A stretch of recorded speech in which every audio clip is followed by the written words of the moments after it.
कुमार। आज का मुद्दा है वन स्टेट वन इलेक्शन की तैयारी।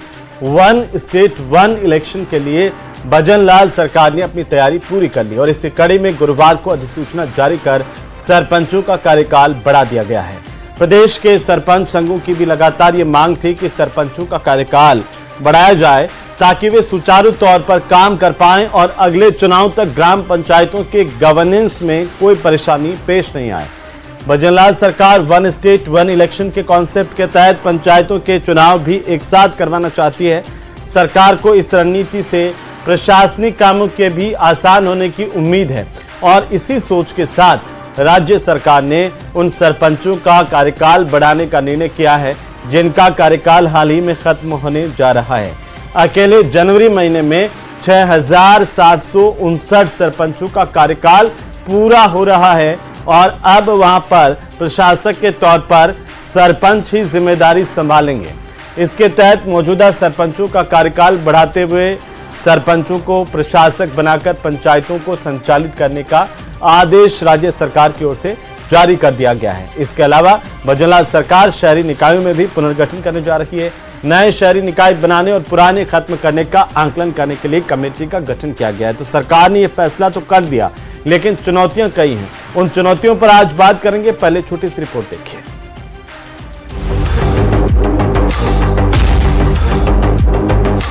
छह 6,759 पंचायतों में सरपंच होंगे प्रशासक। पंचायतों के चुनाव टाले, वन स्टेट वन इलेक्शन की तैयारी। हम जो नए सरपंच जो बनते उनका वो कम विकास कर पाते और हमें गति लग रही है कि हम अच्छा विकास कराएंगे। सरपंचों को साधा सियासी चुनौतियां बरकरार। प्रशासनिक व्यवस्था की तरह जिसका सुचारू संचालन सरपंचों के सहयोग के लिए किया जाएगा और सरकार का बहुत ही ऐतिहासिक फैसला है और बहुत शानदार फैसला डबल इंस्पेक्टर। नगर निकायों के पुनर्गठन के लिए भी कमेटी का गठन। माननीय भजनलाल जी के नेतृत्व की सरकार ने ये बहुत अच्छा निर्णय किया है कि सरपंचों को अभी आने वाले समय में चुनाव का कुछ अधिकार दिया और एक साथ पूरे राजस्थान के चुनाव करने का निर्णय लिया।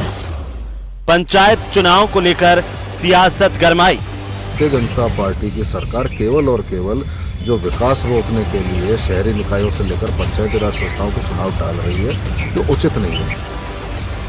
वन स्टेट वन इलेक्शन की तैयारी।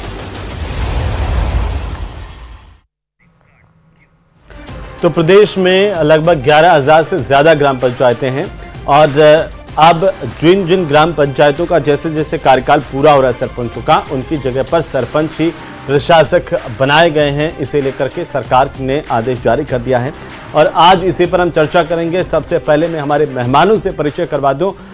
हमारे साथ में अटल खंडेलवाल हैं, भारतीय जनता पार्टी के प्रवक्ता पौरुष भारद्वाज हमारे साथ, कांग्रेस पार्टी के प्रवक्ता आशुतोष रावत हमारे साथ हैं, वरिष्ठ पत्रकार के तौर पर कुछ ही देर में रिटायर्ड आईएएस अधिकारी दामोदर शर्मा भी हमारे साथ जुड़ेंगे। बहरहाल आप सभी का बहुत स्वागत है न्यूज 18 राजस्थान पर। और सबसे पहले आशुतोष जी, आपसे शुरुआत करेंगे कि आप कैसे देख पा रहे हैं सरकार के इस फैसले को कि जो पंचायती राज है उसमें सबके चुनाव एक साथ करवाए जाएं और अब जहां जहां जिन जिन पंचायतों का सरपंचों का कार्यकाल पूरा हो रहा है वहां पर सरकार ने मध्य प्रदेश और बाकी जो बीजेपी शासित 2 राज्य हैं उनके तर्ज पर यह कहा है कि भाई आदेश भी जारी हो गए हैं कि सरपंच ही प्रशासक नियुक्त किए जाएंगे और जब तक चुनाव नहीं होंगे सरपंच वहां पर प्रशासक के तौर पर ग्राम पंचायत संभालेंगे। कैसे देख रहे हैं आप? देखिए हेमंत जी, भजनलाल सरकार आने के बाद में पिछले साल से ही इस बात की चर्चाएं थी कि सरकार वन स्टेट वन इलेक्शन की पॉलिसी फॉलो करेगी और उस पर लगातार हमने देखा कि दिसंबर के महीने में भी सरकार की कैबिनेट ने यह निर्णय लिया कि हम तमाम वन नेशन वन इलेक्शन के लिए जो पंचायती राज व्यवस्था है उसका पुनर्गठन करेंगी। तो निश्चित तौर पर भारतीय जनता पार्टी जैसा चाहती थी अपनी उसी दिशा की प्लानिंग की ओर बढ़ रही है और पूरे राज्य में एक साथ, चाहे वो ग्राम पंचायतों के चुनाव हो चाहे पंचायत समितियों के चुनाव हो, उनको एक साथ कराना चाहती है। लेकिन यहां पर एक टेक्निकल इशू था कि अगर जिनका कार्यकाल जनवरी में पूरा हो गया उनको आप 8-9 महीने कैसे रोकते, तो शायद भजनलाल सरकार ने इनकी पुनर्गठन का फैसला लिया है, जिसके माध्यम से वह कोर्ट में यह तर्क दे सकती है कि अभी इनका पुनर्गठन हो रहा है, इसलिए इन चुनावों को हम अगले 6 महीने 8 महीने के लिए टाल रहे हैं, जिससे कि सरकार को बचने का भी एक मौका मिलेगा और जैसा वो चाहती थी उसको करने का वैसा अवसर भी मिलेगा। तो one nation one state one election की ओर सरकार का यह कदम है, जिससे कि अगले साल एक साथ तमाम पूरे राज्य में इन पंचायत चुनावों को किया जा सके। हेमंत जी, बिल्कुल। परुष भारद्वाज जी, आप कैसे देखते हैं सरकार के इस फैसले को, और क्या इसमें कुछ राजनीतिक चुनौतियां भी आपको दिखती हैं जो आने वाले दिनों में सरकार के सामने पेश आएंगी? परुष जी, देखिए, ये सरकार जो है, ये 25 से बनी हुई जो सरकार है, ये पूरी तरह अनुभवहीन सरकार है, पूरी तरह कंफ्यूज सरकार है। ये किसी भी चीज को लेके घोषणाएं तो कर देते हैं, परंतु उसको आगे जाके उस काम को कैसे उसका प्रारूप बनाना है, कैसे उसको लागू करना है, उस मामले में सरकार के पास खुद के पास कोई जवाब नहीं होता। मैं आपका ध्यान आकृष्ट करना चाहूंगा कि अभी जो वर्तमान घटनाक्रम है, इसके अंदर देखिए दो चीज होनी है। एक तरफ सरकार कह रही है कि भाई हम वन स्टेट वन इलेक्शन कराएंगे, दूसरी तरफ ये कह रहे हैं कि भाई हम पुनर्गठन करेंगे। तो देखिए, इन दोनों को आप एक करके नहीं देख सकते। मेरे हिसाब से, मेरी दृष्टि से इसको दो अलग अलग चीजों की तरह देखा जाना चाहिए। पुनर्गठन के लिए जो आवश्यक चीज होती है, परिसमन के लिए जो आवश्यक चीज होती है, वो होती है आपकी जनगणना। तो क्या 2011 की जनगणना पे 2015 में कटेरिया समिति जो है वो पंचायतों का पुनर्गठन कर चुकी। 2019 में जो है पायलट कमेटी हमारी सरकार के समय जो है हमने पुनर्गठन कर दिया। तो क्या अब एक ही 2011 की जनगणना के आधार पर क्या आप तीसरी बार करके का आप हंसी का पात्र नहीं बनेंगे? नंबर 1 बात। नंबर 2 बात मैं आपसे कहना चाहूंगा कि ये जो वन स्टेट वन इलेक्शन की बात कर रहे हैं, देखिए मैं आपसे इस बात को कहना चाहूंगा कि वन स्टेट वन इलेक्शन आप करना तो चाहते हैं, लेकिन उसके नियम और उसके प्रारूप क्या होंगे, उसका ब्लूप्रिंट क्या है, वो मैं समझता हूं कि अभी तक सरकार के किसी वरिष्ठ मंत्री तो छोड़िए, मुख्यमंत्री जी खुद को भी नहीं पता शायद, और खुद भी अपने आप में कंफ्यूज है। ये सेंट्रल की नकल करना चाह रहे हैं। सेंट्रल में आप देखिए, सेंट्रल वालों ने जब वन स्टेट वन इलेक्शन की वन नेशन वन इलेक्शन की बात करी उन्होंने, तो उन्होंने सबसे पहले उस मामले को जेपीसी में भेजा कि संयुक्त जो संसदीय समिति थी कि जिसके अंदर सभी दलों के सांसद थे, वो उस पर अपने सुझाव देते, वो उसका ब्लूप्रिंट बताते, और उसके बाद में सरकार उसको जो है सदन में जो है इसको विधेयक के रूप में, बिल के रूप में लेकर के आती। परंतु देखिए, यहां पर सरकार के द्वारा इस तरह की ना तो कोई विधायकों की, संयुक्त विधायकों की कोई कमेटी बनाई गई कि जिसमें सरकार को इसका प्रारूप का सरकार उसका रिसर्च करती है कि भाई हमें आगे जाके क्या करना है क्या नहीं करना। ना तो सरकार इस तरफ कुछ कर पाई, ना अपनी तरफ से कोई स्थिति स्पष्ट कर पाई कि भाई हम इस तरीके से करेंगे। दूसरी बात, मैं आपका एक बात पे ध्यान और आकर्षित करना चाहूंगा कि देखिए, अपने आप में सरकार के निर्णय कितने विरोधाभासी होते हैं।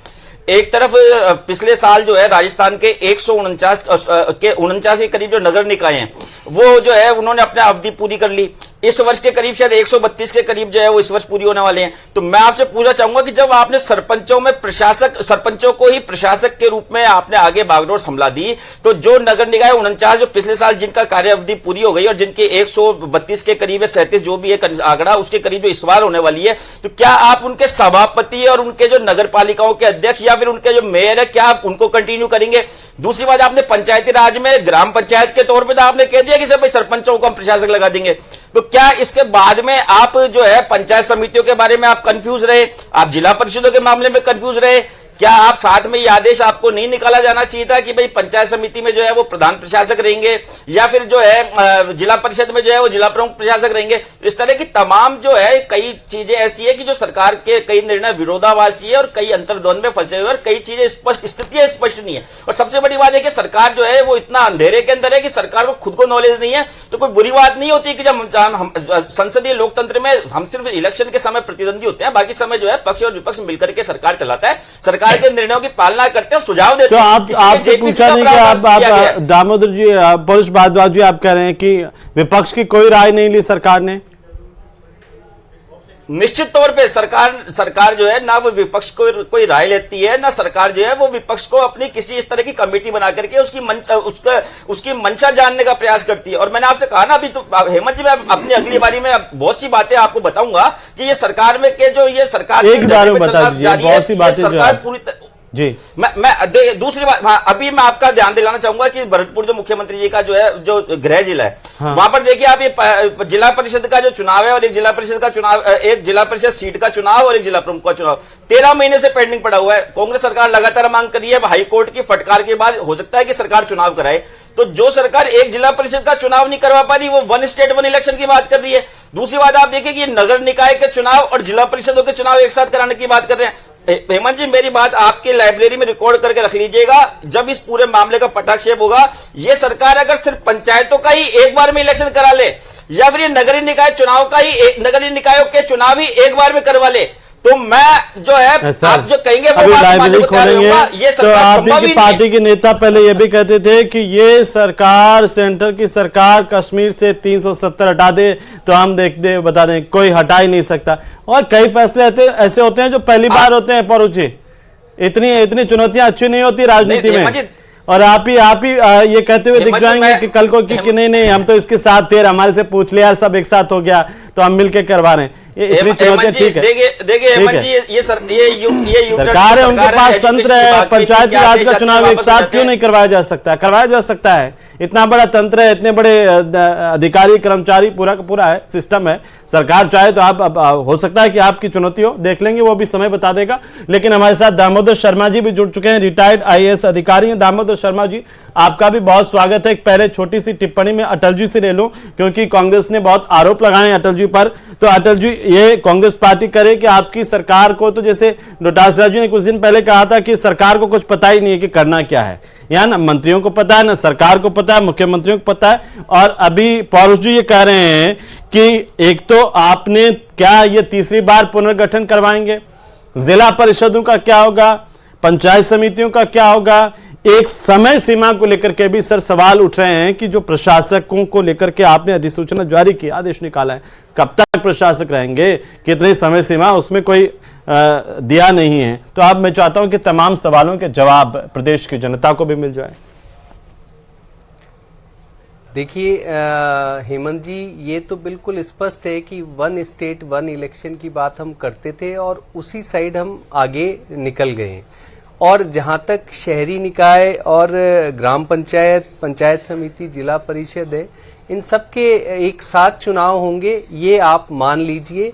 कुछ नवाचार तो हम चाहेंगे भी कि कांग्रेस सारे ही नवाचार खुद करना चाहती है क्या? कुछ तो हमें करने देगी और कुछ थोड़ा ठहराव भी लाएगी। सब कुछ यही जानते हैं, ये तो कोई बात नहीं हुई, समय ही बताएगा कि हम करवा पाते हैं या नहीं करवा पाते। लेकिन अभी माननीय मुख्यमंत्री जी बिल्कुल सशक्त होकर के अपने निर्णयों पे अलग बिल्कुल चल रहे हैं। देखिए ये बिल्कुल राजस्थान पंचायती राज अधिनियम 1994 के अधिनियम संख्या 13 की धारा 95 के तहत प्रदत्त शक्तियों से ये प्रशासक नियुक्त किए गए हैं। ग्राम पंचायतों में जो सरपंच है वो नियुक्त एज ए प्रशासक नियुक्त होंगे और उसके लिए एक समिति भी, प्रशासक समिति बनाई गई है। उसके अंदर जो उप सरपंच है और मेंबर्स हैं, जितने भी सरपंच है वो उसके मेंबर बनेंगे। तो इस तरीके से बिल्कुल स्पष्ट है, उसके अंदर आप पढ़ेंगे तो।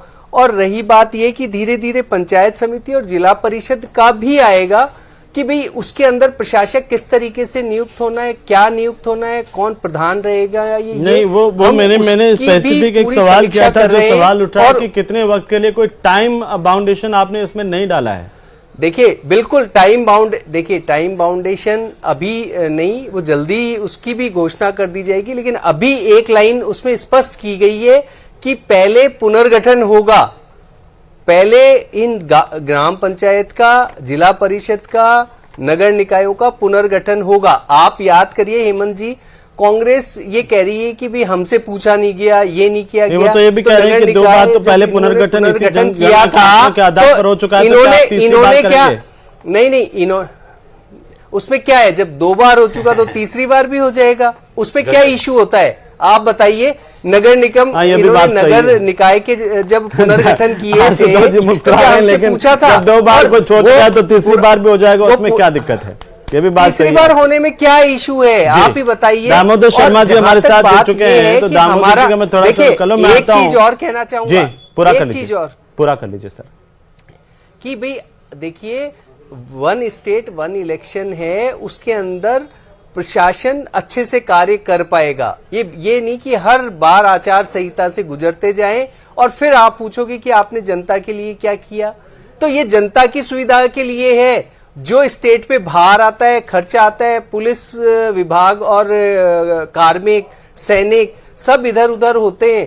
इन सबको भी थोड़ी सी निजात मिलेगी, राहत मिलेगी, सरकार अच्छे से कार्य कर पाएगी। यही तो चाहते हैं ये सरकार जनता की सरकार है, जनता के लिए काम करना चाहती ठीक है सर। और हमारी जो मंशा है वो अच्छी है, मंशा अच्छी है, लेकिन धरातल पर उतरे और इम्प्लीमेंटेशन हो जाए तो वो भी एक बड़ी बात होती है, क्योंकि सवाल कोई भी नई चीजें नवीनीकरण आता है, नई पहल होती है तो देखिए सवाल तो उठते ही हैं। और अटल जी आप तो जानते हैं कि अगर सरकार की प्रतिबद्धता रही तो उसी तरह से इसको अमली जामा पहना दिया जाएगा। जैसे आपके मंत्री जो है वो विपक्ष में रहते हुए आंदोलन करके और जो बातें कहते थे कि ऐसे कर देंगे वैसे कर देंगे, और सरकार के बाद में आकर के अब सरकार उस पर कितना चल रही है वो तो दिख ही रहा है। दामोदर शर्मा जी हमारे साथ हैं। दामोदर जी, दो सवाल है मेरे। पहला सवाल तो यह कि अब तक ग्राम पंचायतों में जिन सरपंचों का कार्यकाल पूरा होता आया है राजस्थान में, और वहां पर जहां पर चुनाव नहीं हुए हैं वहां पर अब तक ग्राम सेवक क्या यूं कहें कि ग्राम सचिव जो है प्रशासक की जिम्मेदारी संभालते रहे। पहली बार यह है कि सरपंच प्रशासक होंगे जब तक चुनाव नहीं हो जाते हैं। दूसरा सवाल यह कि यह कितना व्यवहारिक है, क्या चुनौतियां इस दौरान आएंगी सरकार के सामने? देखिए, इसमें दो बात हैं। एक तो यह है कि ये पहली बार किया जा रहा है कि इसमें बजाय ग्राम सेवकों के या जो VLWs हैं उनके स्थान पर सरपंचों को और उनके द्वारा जो अध्यक्षता करने के बाद में उप सरपंच और जो कुछ वार्ड पंचों की समिति बनाई जाएगी उसको इसका काम सौंपा जाएगा। तो इसमें एक चीज तो ये है कि ये पहले के बजाय ज्यादा प्रजातांत्रिक होगा, क्योंकि उसमें प्रशासक जो था वो सरकारी कर्मचारी होता था, और अब की बार इसमें प्रशासक जो पहले से चुने हुए सरपंच हैं और जो वार्ड पंच हैं वो होंगे। ज्यादा प्रजातांत्रिक अंतर ये आएगा जी, ये ज्यादा प्रजातांत्रिक होगा। ठीक है। लेकिन इसमें जो व्यावहारिक कठिनाई आएगी वो ये आएगी कि क्या हम राज्य के स्तर पर इतनी सारी जो पंचायतें हैं जिनकी संख्या हजारों में है, 11,000 समथिंग कुछ, हाँ, और 11,000 से ज्यादा है, और जिला परिषद पंचायत समितियों के प्रधानों की, जिला प्रमुखों की, पंचायत समिति सदस्यों की, जिला परिषद के सदस्यों की, इसी तरह से नगर परिषदों के सभापति, नगर निगमों के अध्यक्ष या महापौर, और इनके साथ साथ जो इनके सदस्य हैं, जो वार्ड मेंबर्स हैं, उनकी सबकी समितियां बना के, और उनमें से कितनों की समिति बनाएंगे, किसको सदस्य बनाएंगे, किसको सदस्य नहीं बनाएंगे, इसमें से अपनी ही पार्टी के लोगों को ज्यादातर सदस्य बनाएंगे या विपक्ष के लोगों को भी सदस्य बनाएंगे, एक सवाल तो ये आता है। तो इसमें डिसीजन करना होगा कि सदस्य किसको बनाएंगे। कहीं ऐसा तो नहीं है जैसे कि विरोधी दल का एक सवाल हो सकता है कि अपनी अपनी पार्टी के लोगों को ही अपनी पार्टी के वार्ड पंचों को और जो नगर परिषदों के सदस्य हैं उनको ही तो कहीं इसके सदस्य नहीं बना देंगे, बाकी को छोड़ देंगे। तो अगर उनको छोड़ देंगे तो ये ज्यादातर प्रजातांत्रिक नहीं होगा, क्योंकि इसका मतलब ये है कि जब तक वन स्टेट वन इलेक्शन नहीं होंगे, जब तक आपके ये प्रशासक जो रहेंगे ये फिर आपके ही लोग होंगे, तो आप कहेंगे साहब ये तो निष्पक्ष व्यवस्था नहीं हुई। एक बात और मैं दामोदर जी आपसे समझना चाह रहा हूं, चूंकि आप देखिए प्रशासनिक सेवा में रहे हैं और ग्राम सेवक जो है वो सबसे छोटी प्रशासनिक इकाई है गांव की। और पूरे स्टेट में अगर प्रशासन के ढांचे को अगर हम देखते हैं तो सबसे छोटी इकाई जो है वो ग्राम सेवक ही है, जिसे हम ग्राम सचिव कहते हैं। बिल्कुल। अब अगर प्रशासक के तौर पर सरपंच होगा और उसके जिम्मे विकास होगा, उसकी निधि होगी, क्या वो उतना जिम्मेदार रह पाएगा जितना प्रशासक के तौर पर ग्राम सेवक जिम्मेदार होता था, या फिर भ्रष्टाचार की संभावनाएं भी इसमें बढ़ जाएंगी क्योंकि बेलगाम हो जाएंगे? क्योंकि ना तो उनके ऊपर यह है कि उन्हें सरपंच दोबारा या सरपंच चुने हुए स्थिति में 5 साल के लिए वो काम कर रहे हैं, तब एक अलग जिम्मेदारी होती है। अब एक प्रशासक के तौर पर काम करेंगे तो वो खुले होंगे। नहीं, तो इसमें मुख्य रूप से यही बात मैं पहले से ही कह रहा हूं कि इसमें विवाद इस बात का आएगा कि क्या जो पार्टी सत्ता में है, जो पार्टी शासन कर रही है, उसके ही जनप्रतिनिधियों को उसमें सदस्य बनाया जाएगा या कुछ प्रपोर्शन रखा जाएगा। आपका मोबाइल इतना ज्यादा कैसे हिल रहा है? क्या संभावनाएं जो बन रही हैं उनसे हिल रहा है या अपने आप? संभावनाओं से नहीं हिल रहा है जी, वो मैंने इसको ले रखा हाथ में। खैर एनीवे, अच्छा, प्रमुख बात यह है कि देखिए इससे दो चीजें तो स्पष्ट हैं जी। अगर वन स्टेट वन इलेक्शन होता है तो उसमें आर्थिक रूप से काफी बचत होगी, क्योंकि जो बार बार बचत होगी। कुल मिलाकर के ये ठीक है, लेकिन जो 2-3 आशंकाएं मैं चाहता हूं अटल जी इनका भी समाधान हो जाए, फिर परोश भारद्वाज भी पूछने के लिए आपसे ललायित हो रहे हैं, बोलिए। देखिए ऐसा है हेमंत जी, बहुत स्पष्टता से कहता हूं आपसे कि भी भारतीय जनता पार्टी ने हमेशा लोकतंत्र का सम्मान किया है। आरोप भले कितने भी संविधान बदल देंगे और लोकतंत्र खतरे में ये सब लगे होंगे, वो हो जाता है सर, लेकिन सीधा सीधा सवाल तो यही है ना कि जब आप सदस्य बनाएंगे तो उनमें क्या क्राइटेरिया है। दूसरी बात है कि गांव के अंदर ऐसा तो है नहीं है सर कि हो सकता है कि 5 साल में गांव की जनता उस सरपंच से नाराज हो गई है, बहुत ही हम कहें कि बिना काम वाला सरपंच रहा हो या फिर भ्रष्टाचारी सरपंच रहा हो, अब उसको तो दोबारा से मौका मिल जाएगा तो वो तो फिर अपने तरीके से उस तरह से काम करेगा। भले गांव नाराज भ्रष्टाचारी सरपंच है तो उसकी तो बहुत सारी एजेंसियां होती हैं और उस पे कार्रवाई के लिए बहुत सारी और कई लोगों का काम नहीं किया 5 साल में, सरपंच ने गांव को नाराज कर दिया। तो गांव के लोग तो नहीं चाहते थे ना कि वो गांव के लोग तो यही चाहते थे कि इसका कार्यकाल पूरा हो जाए, ये सरपंच हट जाए, अब आप उसे प्रशासक बना देंगे तो गांव की भावनाओं का क्या होगा। हेमंत जी, ये जिंदगी भर के लिए प्रशासक नहीं बनने वाले जी, ये पुनर्गठन तक ही, ये जब एक पूरा एक तंत्र उसमें आ जाए एक लेवल पे जहां इलेक्शन करवाए जा सके, 1 स्टेट 1 इलेक्शन, उतना तो सबको बर्दाश्त करना पड़ेगा। ठीक है, ये बर्दाश्त करना पड़ेगा, ये तो आपने कह दिया है। ये एक और आशंका थी जो अभी दामोदर शर्मा जी की एक आशंका है जो दामोदर जी ने कहा कि लोग उनकी ये थी कि भी लोकतांत्रिक व्यवस्था को लेकर के, तो इसमें ये है कि देखिए जहां पर जितने प्रतिशत बीजेपी के वार्ड पंच और सरपंच बने प्रशासक, वो उतने वहां पर बीजेपी के बनेंगे और दूसरे कांग्रेस की उस समिति में आ जाएंगे। ये उसी तरीके से चलेगा जैसे पहले चलता था। परोश भारद्वाज जी कुछ कहना चाह रहे हैं, विशेष व्यवस्था मतलब ठीक है सर। देखिए मैं इस बात को कहना चाहूंगा हेमंत जी कि अभी भारतीय जनता पार्टी के प्रवक्ता भी कह रहे थे और आप भी कह रहे थे कि भाई सरकार अगर कुछ चाहे तो कुछ भी कर सकती है। मैं आपका ध्यान दिलाना चाहूंगा कि इसी सरकार में मुख्यमंत्री जी ने घोषणा की थी कि है ना जो टीचर्स बढ़ती है जो खास करके 3rd ग्रेड वाली है जो छोटे बच्चों की है, उसमें जो है महिलाओं को 50% आरक्षण दिया जाएगा।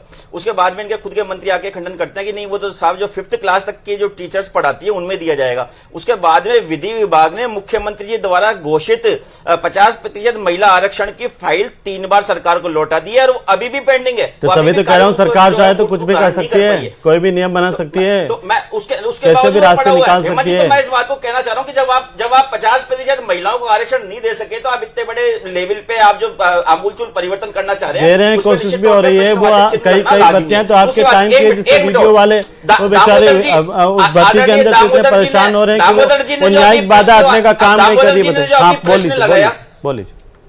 भर्तियों पर नहीं, ग्राम वाली गांव की सरकार पर आई है जी, भर्तियों पर तो करते ही रह रहे हैं। हाँ, मैं उसी बात पे कह रहा हूँ। दामोदर जी ने जो अभी प्रश्न उठाया निश्चित तौर पे वाजिब है कि अगर आप किसी को लगाते हैं तो उसमें जो है उसमें शुचिता का और पारदर्शिता और ईमानदारी का क्या पैमाना रहेगा। आपको पता होगा कि जब रेगुलर ग्राम पंचायतें जब कार्य करती हैं और कोई प्रस्ताव लेना होता है और खास करके जब बजट से संबंधित प्रस्ताव लेना होता है तो उसका एक कोरम पूरी होती है, उसके बाद में उसे प्रस्ताव पास होता है। लेकिन आप भी जानते हैं परोश जी, ग्राम सभा का भी आयोजन होता है जिसमें आम ग्राम सुनिए तो क्या आप भी जानते हैं कि गांव में सरपंच किसी पार्टी का नहीं होता है। ये तो बच्चा जानता है कि पार्टी समर्थित हो सकता है लेकिन किसी पार्टी का सिंबल का कोई सरपंच नहीं होता है। बात नहीं है ना बीजेपी के सिंबल का होता है ना कांग्रेस के सिंबल का होता है। की है बात, पारदर्शिता की है। हाँ, पारदर्शिता वाले पे वो जवाब दे देंगे। बात पारदर्शिता की बात पार्टी की नहीं है, बात पार्टी की नहीं है। दूसरी बात देखिए मैं तो आपसे सीधा सवाल है परोश भारद्वाज सुन लीजिए, अगर आप निष्पक्षता की पारदर्शिता की बात करें तो मेरा एक सवाल है, उसका जवाब दे दीजिए, आगे बढ़ते हैं।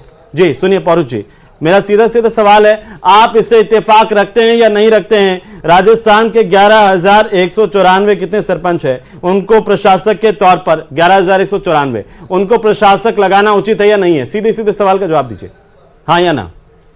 नहीं, प्रशासक लगाना उचित है, लेकिन अभी आपने जो सवाल किया कि कितने समय मैं तो अभी ये कह रहा हूँ ये लगाना उचित है या नहीं है, मेरा तो सीधा सवाल है सर। आप इस बात को समझिए, अगर आप 1 महीने के लिए 2 महीने के लिए प्रशासक लगा रहे तो लगाइए। अभी सारी निष्पक्षता चली गई, 6 महीने खेसना चाहते हैं, साल भर खेसना चाहते हैं, आप पुनर्गठन करेंगे पंचायत कोई सा। मैं तो ये कह रहा हूँ परोश भारद्वाज जी, आप डर क्यों गए? उस सवाल से क्यों डर गए?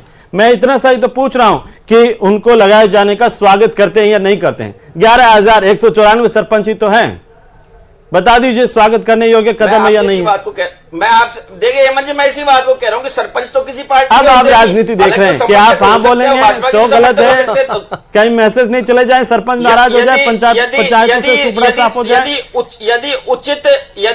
यदि नए चुनाव कराने की तिथि छोटा सा संक्षेप में अटल जी इनको जवाब दे दीजिए, उसके बाद चुनाव हो जाएंगे, 6 महीने बाद चुनाव हो जाएंगे, तो निश्चित तौर पर प्रशासक का वाजिब सवाल। हेमंत जी बेसिकली हाँ वाजिब सवाल है, और इसके लिए ये देखिए निश्चित रूप से सरकार भी चिंतित है और जल्दी से जल्दी हम चुनाव करवाने की कोशिश करेंगे, पुनर्गठन एक बार हो जाए।